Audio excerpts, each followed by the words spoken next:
On August the 18th, 2014, a new U.S. Geological Survey report indicates a slightly greater earthquake hazard in the Greater Yellowstone Park region of Wyoming, Montana, and Idaho than previously thought.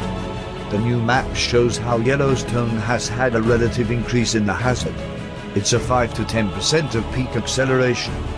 The USGS map of seismic hazards also shows that the region is as seismically hazardous as anywhere in the United States. It's an area of well above normal earthquake hazard. And now with all the population going in, all the new roads and dams are also high risk.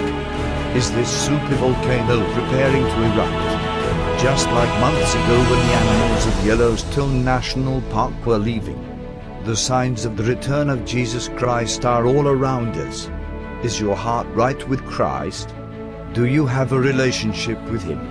BHN Ministries Prophecy News, reporting out.